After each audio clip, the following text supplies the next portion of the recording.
Simulan na natin ang balitaan. Narito ang malalaki at makabuluhang balita ngayong araw.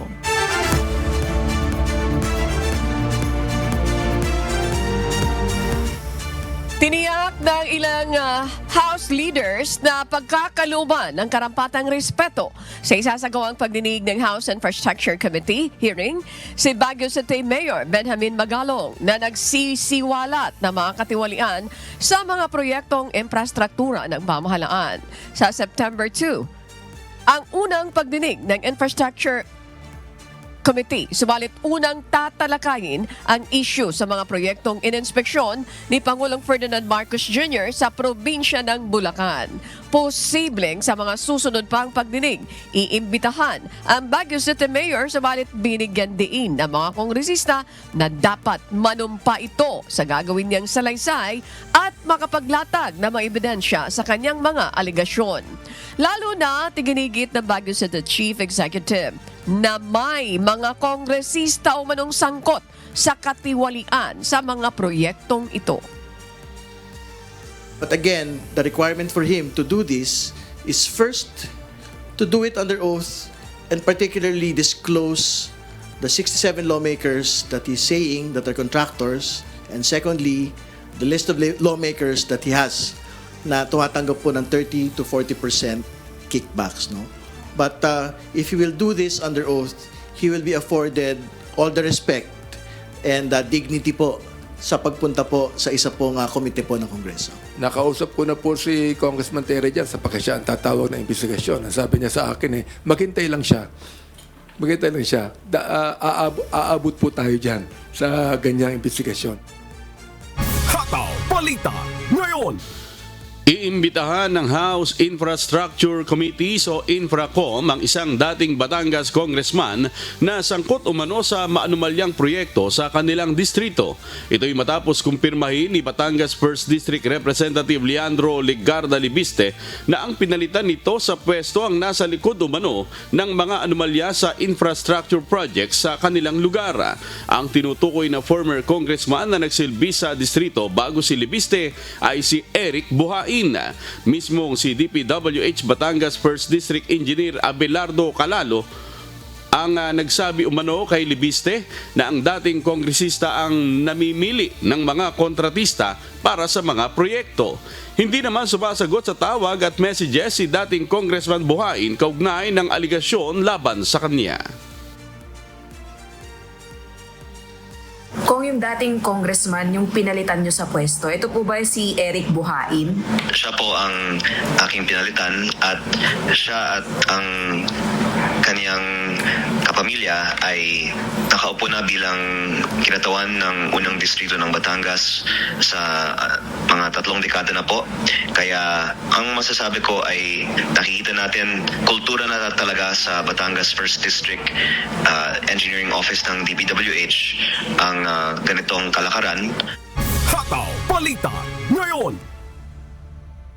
Isang bagong batas, mas maigpit na regulasyon ang kailangan ngayon upang mabantayan at masalang mabuti ang mga contractor na nakikipagkontrata sa mga proyekto ng pamahalaan. Ito ang paniniwala ng political analysts at director ng Local Government Development Institute na si Dr. Froilan Calilong. Kailangan na niyang pag-aralang mabuti ang mga profile ng mga contractor na magtatayo ng infrastructure projects kung sila ay karapat-dapat at may kakayahan sa pagpapatupad ng proyekto. Ayon kay Dr. Calilong, kung magkakaroon ng striktong pagbabantay sa pagpapatupad ng mga proyekto ay mababawasan ang korupsyon na kinasasangkutan pa ng ilang mambabatas.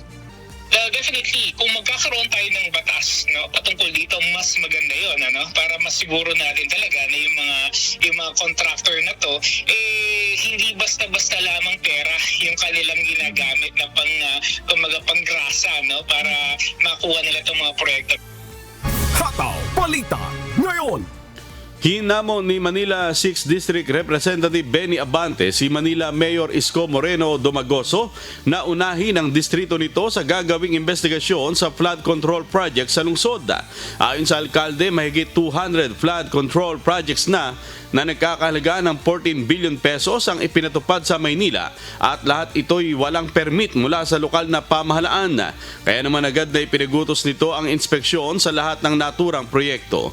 Git naman ni Congressman Abante, dapat mapalawig ang investigasyon sa buong Metro Manila.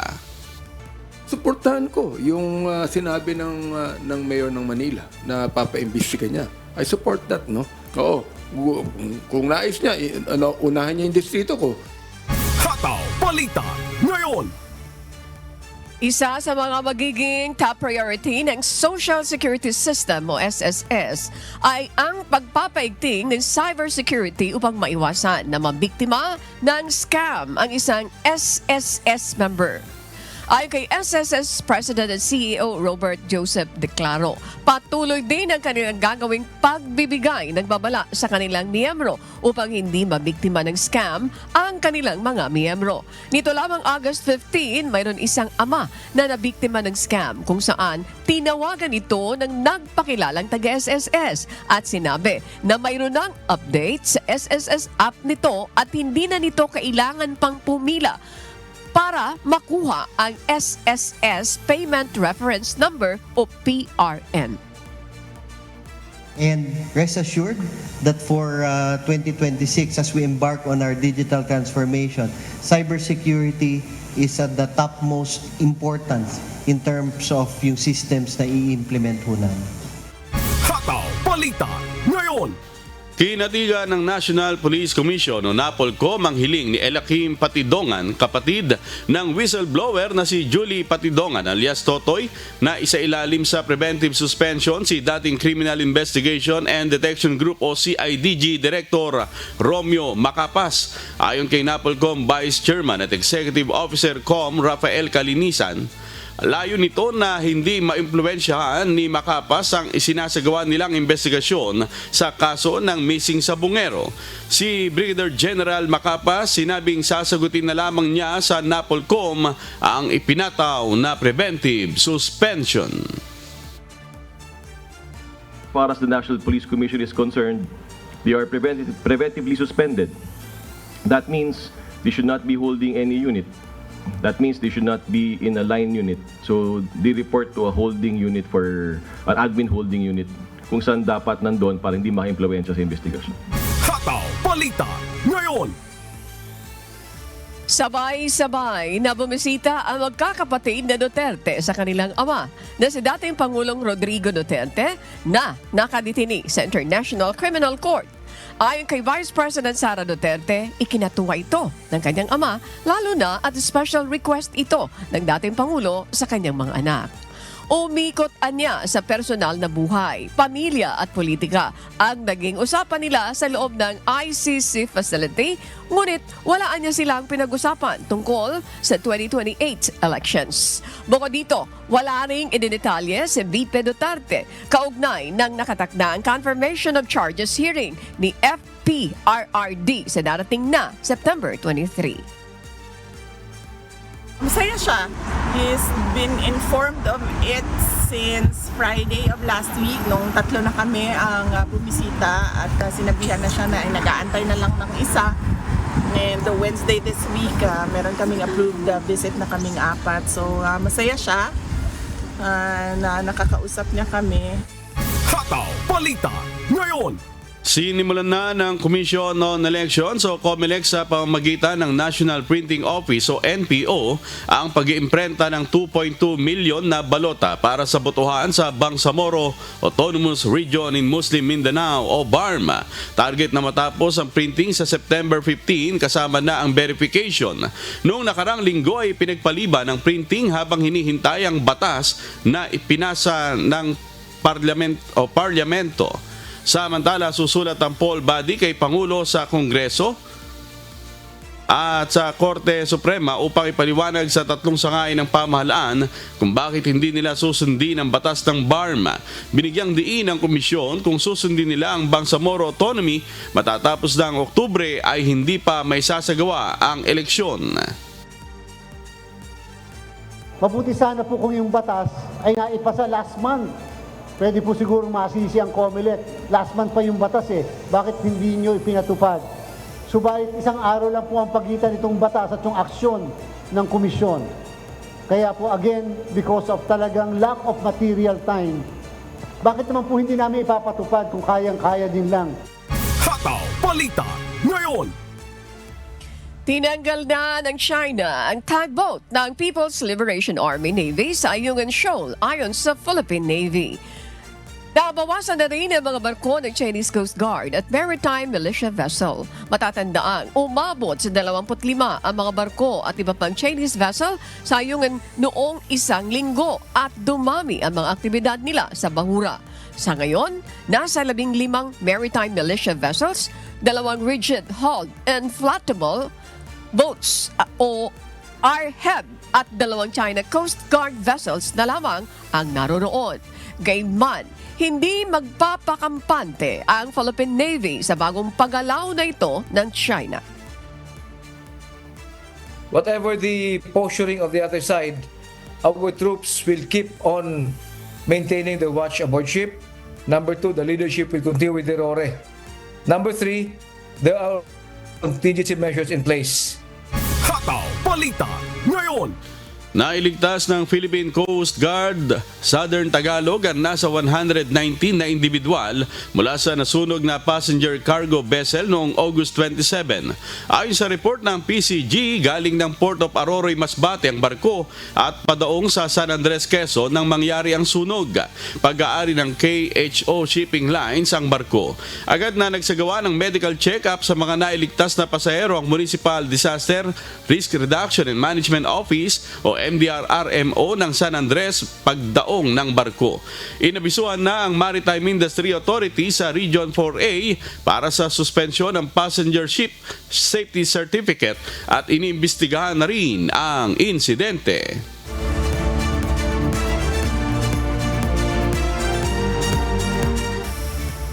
Pinipilahan ng mga nakakaranas ng kahirapan sa buhay ang bagong processing center ng Department of Social Welfare and Development o DSWD para sa releasing ng ayuda sa ilalim ng Assistance to Individuals in Crisis Situations o AICS.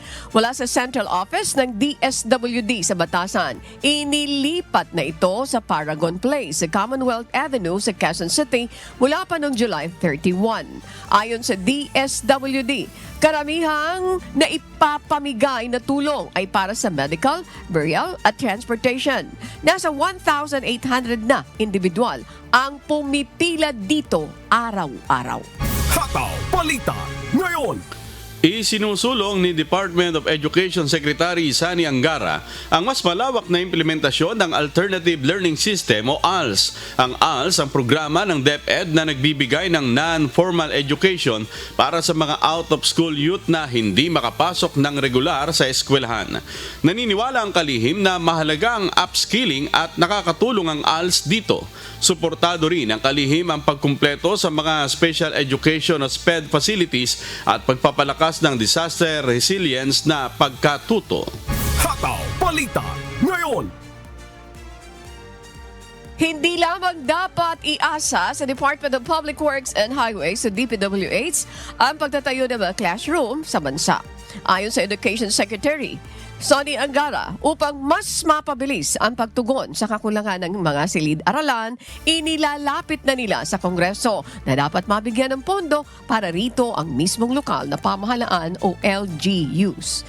Iminungkahi ng kalihim na isa sa mga paraan ay ang paglilipat ng pondo o downloading the fund sa mga local government unit upang mas mabilis at direktang matutugunan ang mga pangangailangan ng bawat paaralan. Nauna na ibinahagi ng the Second Congressional Commission on Education o EDCOM2 na mayroon 1,065 na kakulangan, 165,000 na kakulangan sa classroom sa buong bansa. Kaya Marami ang dumaranas ng multiple shifts sa klase na nakakaapekto sa kalidad ng edukasyon sa bansa. Siguro kailangan natin ng flexibility kasi nakikita natin at the moment for the last few years, ang tanging gumagawa ng classrooms is DPWH or Department of Public Works. So I think siguro sa dami rin ng project ng DPWH, it hasn't been a priority for DPWH. So ang sinasuggest namin sa Congress na wag lang DPWH ang may power na gumawa ng classroom. So pwede, for example, yung DepEd ibibigay yung pondo sa Tabaco City or ibibigay ang pondo sa Legazpi City. And then sila magpakonstruct. Hataw Balita ngayon. Kabilang na ngayon ng junior high school sa Government Internship Program o GIP ng gobyerno ayon sa Department of Labor and Employment o DOLE. Bukod dito, pinalawig na rin sa isang taon ang programa. Ang GIP ay nagbibigay ng ilang buwan na internship opportunity para sa mga high school, technical, vocational at college students na nagnanais magkaroon ng karir sa local government of national government. Sa pamamagitan nito, magkakaroon na sila ng kasanayan sa iba't ibang ahensya ng gobyerno. Sa pinaka-latest po na datos natin, umabot na po tayo sa 43,653 na mga interns po sa ilalim po ng Government Internship Program. Hataw Balita ngayon. Magsasagawa ng nationwide na government job fair ang Civil Service Commission o CSC. Kasabay ng kanilang 125th Philippine Civil Service Anniversary Celebration. Isasagawa ito mula September 2 hanggang September 5. Isa itong oportunidad para sa mga naghahanap ng trabaho, mga bagong graduate at career shifters. Maaaring mag-apply ng trabaho mula naman sa national government agencies, local government units, government-owned and controlled corporations at universities and colleges. Nakapost sa social Facebook page ng CSC ang kompletong listahan ng mga lugar kung saan isasagawa ang job fair. Hataw Balita ngayon. At para po sa mga balita sa iba't ibang panig ng mundo, narito ang ating global correspondent na si James Bontuyan mula sa Maryland, USA.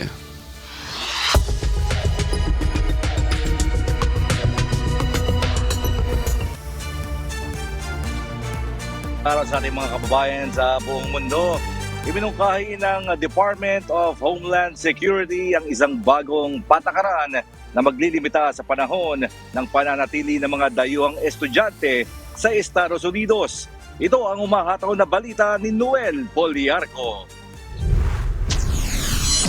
Isang bagong patakaran ang ipinanukala ng Department of Homeland Security na naglalayong magtakda ng limitasyon sa mga student visa holder. Sa ilalim nito, ang mga dayuhang estudyante sa Estados Unidos ay papayagan lamang manatili batay sa haba ng kanilang programa, ngunit hindi higit sa 4 na taon.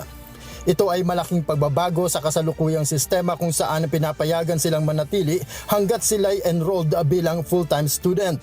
Ayon sa DHS, layunin ng panukala na maiwasan ang pang-aabuso sa visa system, mapigilan ang mga tinatawag na forever students at mabawasan ang mga posibleng banta sa seguridad at gastos sa pagsubaybay. Ngunit binabala ng mga education at student advocacy groups na ang mga bagong panuntunan ay maaaring magdulot ng labis na kalituhan at bureaukrasya. Posible rin umanong maghasik ito ng takot sa mga nagnanais mag-aral sa Amerika. Magdudulot ng mga pagbaba sa enrollment, pagbagsak ng lokal na ekonomiya at paghina ng global competitiveness ng bansa sa larangan ng edukasyon. Noel Poliarco, humahataw sa balita ngayon. Ng Canada ang malaking pagbabago sa estratehiya ng pag-e-export ng liquefied natural gas patungong Germany.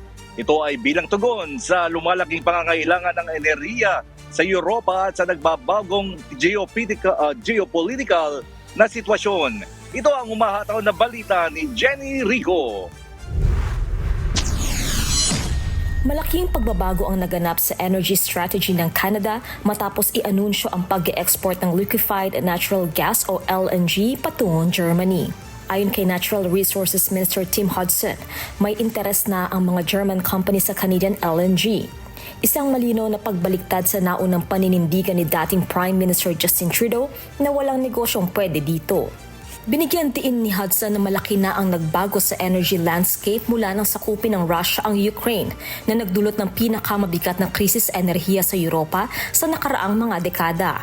Idinugtong rin niya na dapat palakasin ng Canada ang ugnayang pang-enerhiya at pangkalakalan sa Europe, lalo pat lumalala ang tensyon sa ekonomiya kay US President Donald Trump.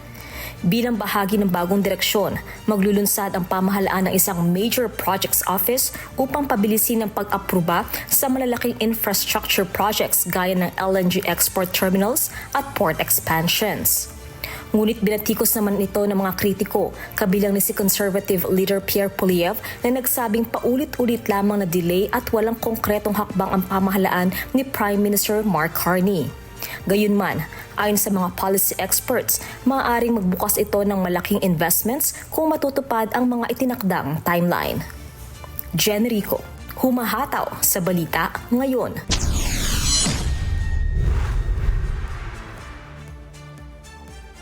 Pinahihintulutan ang mga refugee na manatili sa United Kingdom Home Office accommodation hanggang 56 na araw simula Setyembre ay mababawasan na ito. Samantala, nagpahayag ng pagkadismaya ang ilang charity groups singgil sa naturang pagbabago. Ito ang umahataw na balita ni James Hilario. Sa kasalukuyan, mayroong 56 na araw ang mga refugee na manatili sa home office accommodation ng United Kingdom at pagkatapos ay kailangan na nilang maghanap ng sarili nilang tirahan. Ngunit simula sa Setyembre ang 56 days ay ibabalik na sa orihinal na itinakdang 28 days na pamamalagi ng mga ito sa pasilidad na subsidized ng pamahalaan. Pinagbigyan lamang umano ng pamahalaan ang argumento ng mga konseho at charity groups noon dahil maiksian nila ang naturang araw para makahanap ng sariling matitirahan ang mga refugee. Dismayado naman ang ilang charity organization sa pagbabalik sa 28 araw dahil anila magpapalala lamang ito ng homelessness sa bansa. Ayon sa No Accommodation Network o NACOM, 70% ng organisasyon ang nagsabing mas epektibo ang 56 days na palugit. Dagdag pa nila, ang mas mahabang palugit ay nakatutulong sa mga refugee na makahanap ng trabaho, tirahan at makatanggap ng benepisyo mula sa Universal Credit. Ilan sa layunin ng pamahalaan sa naturang pagbabago ay ang mas mabilis na aksyon sa mga asylum application at mabawasan ang gastos ng pamahalaan sa pagbabayad sa mga hotel na tinutuluyan ng mga refugee. Samantala, nilinaw ng Home Office na exempted sa pagbabago mula Setyembre ang mga pamilya, buntis, matatanda at may kapansanan hanggang Disyembre kung kailan muling rerepasuhin ang patakaran hinggil dito. James Hilario, humahataw sa balita ngayon.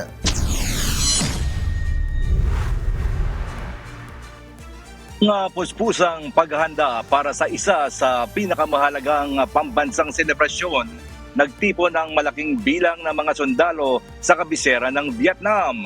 Bukod dito, inihanda na rin ang mga modernong kagamitang militar para sa nakatakdang National Day Parade sa darating na linggo. Ito ang umahataw na balita ni Axis Salem. Maagang dumating ang mga unit ng hukbong sandatahan ng Vietnam sa lugar ng pagdarausan ng parada upang magsagawa ng masinsinang ensayo at tiyakin ang kahandaan ng bawat kalahok at seguridad sa mga dadalo sa okasyon. Ipinakita sa publiko ang sari-saring sasakyang pandigma at modernong armas na sumasalamin sa kasalukuyang kakayahan ng sandatahang lakas ng bansa. Maingat na sinunod ng bawat batalyon ang tinakdang formation and coordination na mahalaga para sa maayos at kahanga-hangang pagpapakita sa mismong araw ng selebrasyon. Dumalo ang mga matataas na opisyal ng militar upang personal na suriin ang bawat bahagi ng paghahanda at masiguro ang mataas na antas ng disiplina. Tinatayang nasa mahigit sa 16,000 ang mga sundalong kalahok mula sa 43 grupong nagmamarcha at 18 standing groups. Kasama dito ang 6 na military artillery groups, 8 special police vehicle groups at military forces mula sa Russia, Laos at Cambodia. Ang National Day Parade ay isa sa pinakamalaking taunang event na sinasagawa sa Vietnam tuwing September 2. bilang paggunita sa Araw ng Kalayaan ng Bansa. Axis Salem, humahataw sa balita ngayon!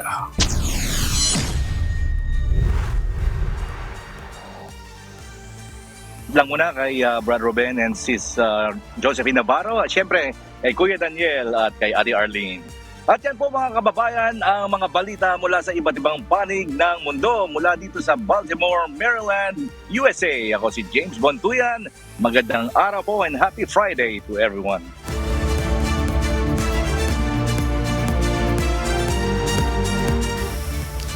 Sang-ayon si Presidential Sister Amy Marcos sa ipinagutos ni Pangulong Ferdinand Marcos Jr. na lifestyle check sa mga opisyal ng pamahalaan. Naniniwala din siya na dapat hayag ang Statement of Assets, Liabilities and Net Worth o SALN. Ganito rin ang pananaw ni Senator Risa Ontiveros. Okay na, kailangan talaga magpaka-good example naman ng mga mambabatas kasi kami ang tumatayong liderato ng bansa, dapat leader din kami sa anumang lifestyle at iba pang check. Willing akong gawin yon. Mas willing pa nga kung sama-sama kami sa minority para ipakita na collective responsibility ito. Individually namin gagawin as part of a collective, whether yung minority sa Senate or yung buong Senado. Dahil tingin ko hindi lang naman ako mag-isa ay willing. Nagsimula nang magsalita tungkol doon. Unang-una na yung minority leader ko. Hataw Balita ngayon! Suportado naman ni Baguio City Mayor Benjamin Magalong ang pagpapatupad ng lifestyle check sa mga opisyal ng gobyerno. Samantala, naghihintay naman siya ng imbitasyon upang dumalo bilang resource person sa investigasyon hinggil sa mga flood control projects na umano'y naging kasangkapan sa nagdaang halalan. Si Grace Doctolero, humahataw. Sinusuportahan ni Baguio City Mayor Benjamin Magalong ang lifestyle check sa mga opisyal ng pamahalaan. Ayon sa alkalde, dapat itong maisagawa ng masinsinan upang matiyak ang kredibilidad at transparensiya ng mga nasa posisyon. But you have to be very patient din kasi kailangan talaga maraming i-consider dyan for you to be able to really come up with a credible lifestyle check. Pero maganda yan. Tama yung nabanggit na yan. Dapat ipatupad talaga kaagad.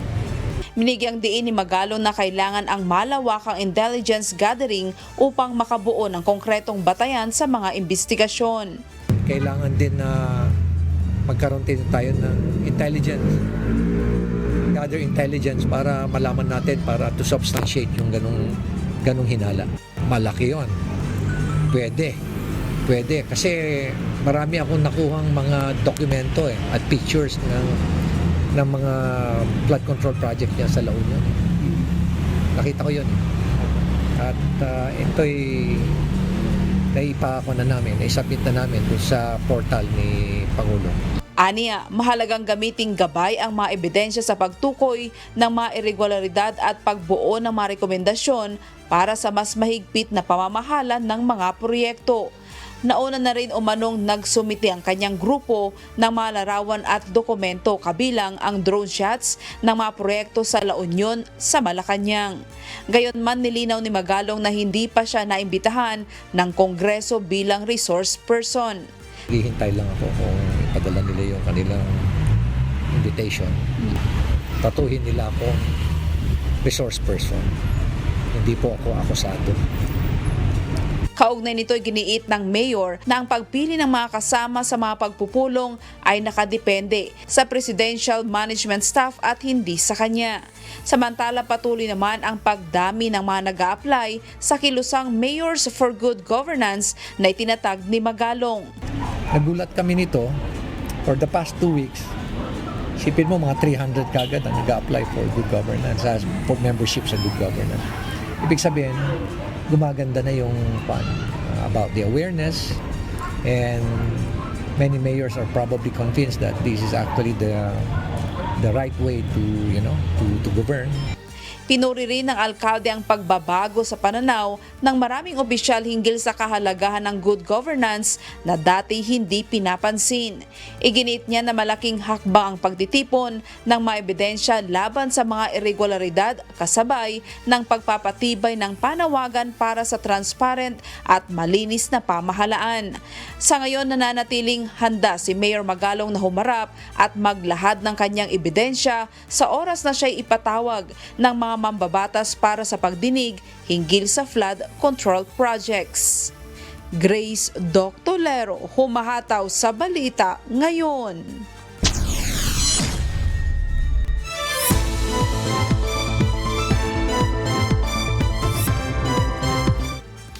Magkasunod na nagsagawa ng inspeksyon ng PIDEA Region 2 sa mga piling pasilidad sa Isabela, bahagi ng pinaigting na kampanya laban sa iligal na droga. Si Alan Manansala, humahataw. Sunod-sunod ang Greyhound Operation ang ikinasa ng Philippine Drug Enforcement Agency o PIDEA Region 2 sa 3 pasilidad ng Bureau of Jail Management and Penology o BJMP at sa Cauayan City Domestic Airport, Isabela. Unang sinuyod ng mga operatiba kasama ang K9 Narcotic Detection Dogs, ang Tuguegarao City District Jail Female Dormitory kung saan mahigpit na sinuri ang mga pasilidad at personal na gamit ng mga persons deprived of liberty o PDLs. Kasunod nito, nagsagawa naman ng random canine inspection ang PIDEA Region 2 Airport Interdiction Unit sa mga inbound at outbound flights ng Philippine Airlines, Cebu Pacific at Sky Pasada sa Cauayan Airport. Nagpatuloy rin ang operasyon sa Ballesteros District Jail kung saan sinuri ang 5 dormitoryo gamit ang K9 Detection Dog na si Sak.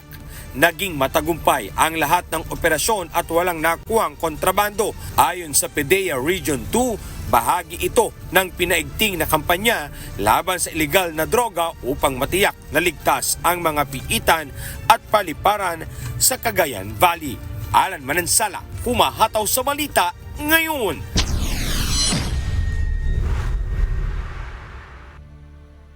Sa kabila ng mga banta ng insurensiya sa bansa, nananatiling matatag ang Davao Region bilang insurgency-free zone.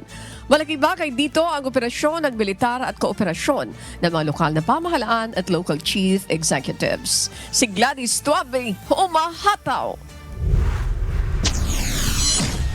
Sa tuloy-tuloy na operasyon ng mga pwersa ng militar, napapanatili nito ang pagpapatupad ng kaayusan at kapayapaan sa buong Davao Region. Malaking bagay ang kanilang mga programa at aktibidad. Ayon sa Eastern Mindanao Command, patuloy silang nakikipagtulungan sa mga lokal na pamahalaan at local chief executives upang ang kanilang lugar ay maideklara na ring insurgency-free. Ang atong kasunduluhan is still doing focused military operations and other sustainable livelihood activities para mapursu nato ang pag-achieve sa atong mga insurgency-free na mga areas nato diri sa joint operational area sa Eastern Mindanao. When we say insurgency-free, these are areas na wala na presence sa mga NPAs, and these are areas na more developed and na-sustain nila ang ilang peace and development. Sa loob lamang ng isang taon, 894 communist terrorist group personalities ang kanilang na-neutralize. Nakarecover din sila ng higit 400 firearms sa 82 engkwentro nito. Dahil dito, nabigyang daan upang ideklara bilang insurgency-free ang 3 munisipalidad sa Bukidnon, ang Don Carlos, Maramag at Kitaw-Taw. Please support the government. In the first place, ang government natin is all out sa support sa kanila. Binibigyan sila lahat ng amnesty at saka livelihood program. Tuloy-tuloy lang ito. Tuloy-tuloy lang ito. The more na surrender sila, yung firearms sila, ibalik nila, may corresponding amount yun. Sa pagdiriwang ng 19th founding anniversary ng Eastern Mindanao Command, binigyang diin ni Department of National Defense Senior Undersecretary Espino ang ginagawang modernisasyon ng pamahalaan upang higit na masuportahan ang pwersa ng militar sa kanilang pagseserbisyo. Ating modernizations, tuloy-tuloy rin yun to support yung mga efforts na ginagawa natin, lalo na yung concept na yung archipelagic defense concept natin. Lahat ng modernization natin is towards that concept. Makadevelop yung ating armed forces in terms of external defense, magkaroon tayo ng capability na masasabi nating tamang-tama to defend our sovereignty. Yun ang ating intention para magkaroon tayo ng capable defense, territorial defense capability.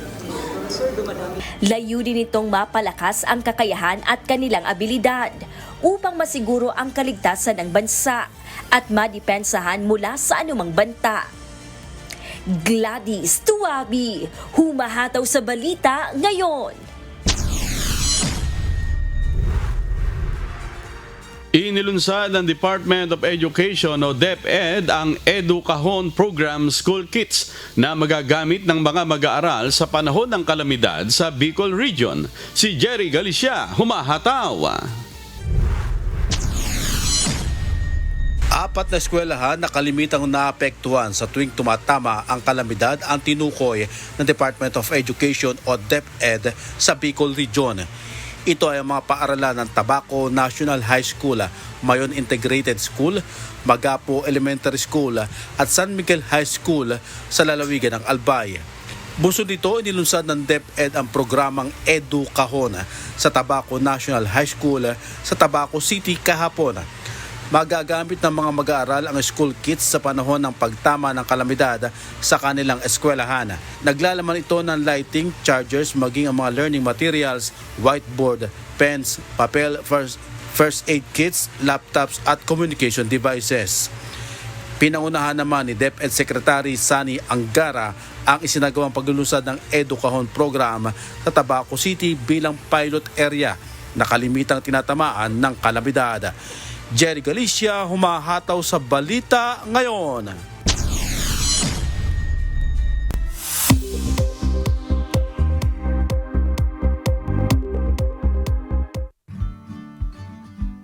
Alamin naman natin ang magiging lagay ng panahon sa iba't ibang bahagi ng bansa ngayong araw ng Biyernes, August 29, 2025. Panoorin po natin ang update mula sa Philippine Weather Bureau, Pag-asa. Magandang umaga, Pilipinas. Narito ang latest sa lagay po ng ating panahon.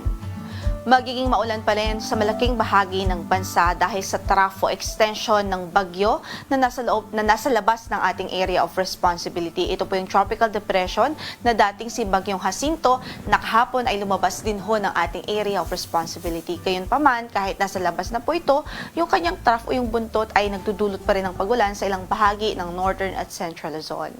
Meanwhile, yung southwest monsoon o habagat ay patuloy ding nakakaapekto sa bansa sa kanlurang bahagi ng Luzon, sa Visayas at Mindanao at nagdudulot pa rin ito ng significant na mga pagulan sa kanlurang bahagi ng Katimugang Luzon sa halos buong Visayas at northern portion ng Mindanao. Itong tropical depression po pala, for our information, ang kanyang location as of 3 a.m. analysis ay nasa 650 kilometers kanluran ng Iba, Zambales. Taglay ang lakas ng hangin umaabot sa 55 kilometers per hour near the center at gustiness po na 70 kilometers per hour. Ang kanyang pagkilos ay pakanluran. Medyo mabagal lamang po ito, 15 kilometers per hour. Pero sa nakikita po nating outlook ay papalayo naman na po ito ng ating area of responsibility. Tuluyang papalayo pa ng ating PAR at sa kasalukuyan ang kanyang mga epekto, yung trough niya ay nagdudulot ng mga pag-ulan, pero in terms of hangin ay wala po itong any effects sa anumang bahagi ng ating landmass. Gayunpaman, patuloy po tayong magantabay sa magiging update ng Pag-asa ukol dito sa weather disturbance as long as nasa loob po siya ng ating tropical cyclone information domain. Samantala, in effect pa rin ang weather advisory natin sa ilang lalawigan tulad dito sa Palawan at Occidental Mindoro kung saan ay inaasahan po natin ng 50 to 100 millimeters of rainfall within today po yan. So possible pa rin yung mga localized flooding dahil sa mga pag-ulan na dulot ng habagat o southwest monsoon. By tomorrow ay pwede pa rin makaranas ng 50 to 100 millimeters of rains ang Palawan province. Dulot pa rin ho ng habagat. Kaya ingat pa rin ang ating abiso sa ating mga kababayan. Hindi pa rin ho pwede maging kampante dahil yung mga pag-ulan na ito ay nagdudulot pa rin ng mga banta ng pagbaha. Kahit na yung mga pagguho ng lupa o landslide sa mga mountainous areas. Samantala para sa pagtaya ng ating panahon sa araw na ito, asahan pa rin natin ang maulap na papawirin at matas na tsansa ng mga pagulan sa Ilocos Region, sa Cordillera Administrative Region, maging dito po sa Nueva Vizcaya, Quirino at buong Central Luzon dahil nga po sa trough o buntot ng tropical depression na nasa labas ng ating area of responsibility. At samantala dito naman sa Occidental Mindoro, maging dito sa Palawan Province, asahan din natin ang maulap na mapapawirin at halos tuloy-tuloy pa rin ang mga pag-ulan dahil sa habagat naman. Sa Metro Manila at natitirang bahagi ng Luzon, bahagyang maulap hanggang sa maulap ang papawirin natin sa araw na ito at nariyan pa rin ang tsansa ng mga localized thunderstorms, especially sa hapon at gabi. So saan man ang lakad natin ngayon or sa araw na ito, huwag kong kalimutang magdala ng mga pananggalang sa ulan. Para sa ating temperatura sa Metro Manila, mula 25 hanggang sa 32 degrees Celsius. Gayon din sa Tuguegarao City, 25 to 31 degrees Celsius naman. Sa Lawag City, 17 to 23 degrees Celsius naman ho sa Baguio. Habang 23 to 31 degrees Celsius sa Tagaytay at 24 to 32 degrees Celsius naman ho sa Legazpi City. Samantala para sa pagtaya ng ating panahon sa Kabisayaan, asahan nga natin maulap pa rin ang papawirin doon at may tsansa pa rin ng mga pag-ulan dahil po sa habagat o southwest monsoon. Kasama dyan yung na-mention ko kanina lamang ay ang Palawan kung saan makakaranas pa rin ng maulap na papawirin at mga kalat-kalat na pag-ulan at pagkidlat pagkulog maging dito sa Occidental Mindoro. Kasama po ang Zamboanga Peninsula at ang Dinagat Islands. So epekto po yan ng habagat o southwest monsoon. The rest of Mindanao, generally ay bahagyang maulap hanggang sa maulap ang papawirin at may tsansa pa rin ng mga localized thunderstorms dahil po sa southwest monsoon. Para naman sa pagtaya ng ating temperatura sa Metro Cebu from 25 to 30 degrees Celsius ang magiging agwat ng temperatura. Gayon din ho sa Iloilo City, 25 to 31 naman sa Tacloban, 24 to 30 sa Puerto Princesa City, 25 to 29 degrees Celsius sa Kalayaan Islands. Sa Zamboanga po ay 24 to 31 degrees Celsius at maging sa Cagayan de Oro naman ay 23 to 31 degrees Celsius at sa Davao ay 25 to 32 degrees Celsius ang magiging agwat ng temperatura. At napanood po natin ang update mula kay Pag-asa Weather Specialists, Lori Dean de la Cruz, Galicia. Maraming salamat po. Tandaan, sa bawat araw na ating nasisilayan, tayo'y magpasalamat sa Diyos na may lalang. Hataw Balita ngayon. Ayan, at sa atin namang shout out. Ayan, shout out po siyempre sa ating mga kasama rito, si Jerickson Bunyag, yung kanyang may bahay, si John. Ayan, at si Christian Lopez. Ganoon din, nakatutok din sa ating ngayong umaga, Ani, ang aking may bahay, si Glenda, at ang aming unika iha, si Elisea. At ganoon din ang aking tita Nene, si Tita Nene La Pastora. At happy 5th anniversary o Sabat anniversary kay Brad Jassy Mertalia. Patuloy nawa kayong samahan ng Panginoon. Ani? Thank you very much, Amigo Sherwin. Maraming salamat. Shout out din kay Attorney Ruth Soriano, ang ating Vice President, and of course kay Attorney Mel. At syempre kay Ate Arlene, kay Mami Beth Rason, kay Rod Idad, and of course sa nanay ni Attorney Ruth Soriano. Maraming salamat. At dito, kasama ko si Joseph, kasama ko si Alex, kasama ko si Bernie at si Paraon, kasama ko rin si Shane. At syempre, si JC Valdez po yan. Kasama Adet, thank you very much. Maraming salamat. Joseph Alabarca, si Rodrigo po yan. JL, JC, Jen. Jen. Okay, si Justine, si Lani Joy, si Arian, mga taga-IT natin, Jeremy, Chrislene, and Joshua. Of course, kasama natin si George Bardalosa, Alex Tugonon, Alex Montesa. Nabanggit ko na yan, dalawahan pa. Oo, kasama si Aljan. Special mention kay Cardo! Good morning, Cardo. Yan. Balik sa inyo. Baka malate na tayo, ha? Okay, Adet, hindi kami nagsobra. Back to you, Amigo Sherwin. Tsaka si Emma Chikuhara. Ayan. At syempre, ay, nagpapasalamat yung ating mga suki dyan sa Carson, Los Angeles. Sila Kelly Kulubong, yung pinsan ko, si Ate Liling, at yung sila Tita Delia Bose at Tito Rolly Bose. Ayan. At shoutout din po sa ating mga taga-subaybay sa buong Pilipinas at sa iba't ibang panig ng mundo. Ganon din sa mga tagapakinig ng Hataw Balita ngayon sa Radyo La Verdad 1350. Patuloy po namin kayong inaanyayahan sa isinasagawang mass indoctrination ng MCGI. Day number 10 na po tayo mamayang alas 7 po ng gabi sa official MCGI social media accounts, kabilang po ang MCGI channel, ang official YouTube channel ng Members Church of God International. Patuloy din po namin kayong inaanyayahan na makiisa sa Global Prayer for Humanity tuwing Lunes hanggang Biyernes alas 9:30 ng gabi. Ito po ay nakastream ng live sa lahat ng MCGI social media accounts. Ang Global Prayer for Humanity ay bukas po sa lahat, anuman ang inyong relihiyon o lahi. Bago ko makalimutan, yung mga doktor syempre, MCGI, doctors, ang mga medical staff at Brandome, good morning. Mga kasambahay, kung may mga istorya po kayong nais balikan sa Hataw Balita ngayon, pwede niyo po itong muling mapanood sa aming official social media account. Magtungo lamang po si UNTV News and Rescue YouTube channel at i-click ang subscribe button. Gayun din po sa aming Facebook at TikTok accounts, mapapanood nyo rin rito ang iba pang news programs ng UNTV, pati na po ang iba pang video ng nag-iisang public service channel. Kaya tara na, subscribe, like, and share. At sa aming ibabahaging mga salita ng Diyos na ating sandigan, mula sa awit 119-165. Dakilang kapayapaan ang tinatamo nila na nagsisiibig ng iyong kautusan at sila'y walang kadahilan ng ikatitisod.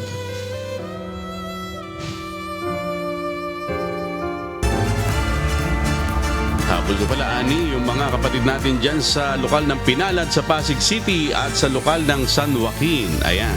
At yan po ang mga humahataw na balita ngayong umaga ng Biyernes, ika-29 sa buwan ng Agosto 2025. Ako po inyong amigo, Sherwin Kulubong. Sa ngalan ng lahat na bumubuo ng UNTV News and Rescue, UNTV Radio La Verdad 1350 at ng ating mga correspondents mula sa Pilipinas at sa iba't ibang panig ng mundo. Lynn Perez, magandang umaga. Ako po si Annie Rentoy. At dito sa UNTV at UNTV Radio La Verdad 1350, Diyos ang aming sandigan. Serbisyo publiko ang aming pinahahalagahan. Susunod na po ang Good Morning Kuya. Salamat po sa Diyos at magandang umaga.